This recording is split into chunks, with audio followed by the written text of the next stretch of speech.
Okay guys, welcome to my next setup. This setup's for the V8 Supercar around Watkins Glen. It's the first of 8 setups coming your way. So we're going to go through a quick track guide. We're going to brake just before the 300, going down into third gear, trying to get a nice early entry onto the corner and then hard on the power on the exit, avoiding running wide. We're going flat out through these corners now, and we're going to try, you need to be careful, you may have to give it a little lift just before we hit the second part of the corner. Then we're going flat through that corner. We ran a little bit wide, but we managed to take it flat out. And then we're going to look for the 400 marker on the left, where we're going to brake and go down into 4th gear. And then we're going to skim over the curb on the right and then try and stay as close to the left hand side as possible. Don't want to run wide, as we want to get a straight line through that corner as possible. Then we're staying in 4th gear through this corner, holding the power, just be careful on the power. Then hard on the power on the exit once you know it's safe. And down into 3rd gear as you see the curb on the left appear. And we want to stay nice and tight on this curb on the left. And then we're going to get on the power nice and early, again into 4th gear, then 5th gear, then back into 3rd gear, just on the 200 marker there on the left. And staying nice and tight on the right, lift off and let it coast a bit, and then hard on the power once you feel the rear's got the grip.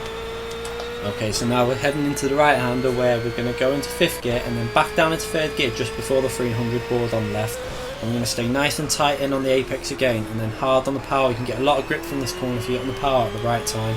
And we're going into 4th gear and then back into 3rd gear, and then we're going to take a nice early. We want to stay nice and tight and on the left again here, so we can get on the power as early as possible. Then into 4th gear, then into 5th gear, and then back down into 4th gear and try and swing it in for this corner. We actually missed the apex a little bit there, but we managed to get on the power enough just to stop it running wide. Then into 5th quickly and back into 4th, nice and early. Brake a little bit earlier than you think for that corner to keep it nice and tight and on the bend. Then hard as you can through the exit and over the line for a 1 minute 42.453. Okay, so what we're going to do now is we're going to quickly go through the setup, and I'm going to explain what I tried to do. I tried to basically give the car as much rear grip as we physically could. So we went 141, 141 on the front, and then 129, 129 on the rear tyre pressures. This isn't far from the default really. Brake pressures, we ran 90 for the race. I think we might have gone down to about 88 for qualifying. 53 on the brake balance, and as you see the brake duct, you want to move that down to about 10% for qualifying. I think it is that I had it on. 30% for the race. Obviously you want a bit more braking ability when the tyres start the brakes start heating up, and that's quite important with the V8 Supercar because the brakes do get very hot on the front. So minimum 30% for the races. One thing to note also, if you're getting a little bit of oversteer, you can always reduce the rear tyre pressures by 1 or 2 clicks as well there. They shouldn't overheat really with this car on this track. So if you're getting a bit of oversteer, give the rears a bit more grip by just lowering that tyre pressure on the rear. Okay, and obviously remember brake ducts, minimum 5% probably for a 1 lap run. If you're doing a 2 lap run, you probably want 10 to 15%. But for the race, like I say again, much higher. Now this is obviously brake mapping all the way to the left. Don't need anything other.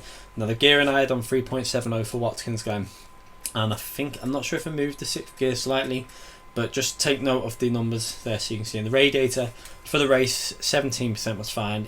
For qualifying 5% to 10% depending on how many laps you're going to do. 1 lap 5% is fine. 2 to 3 laps you may want to up it to 10%, but it should still be fine on 5% to be honest, the radiator.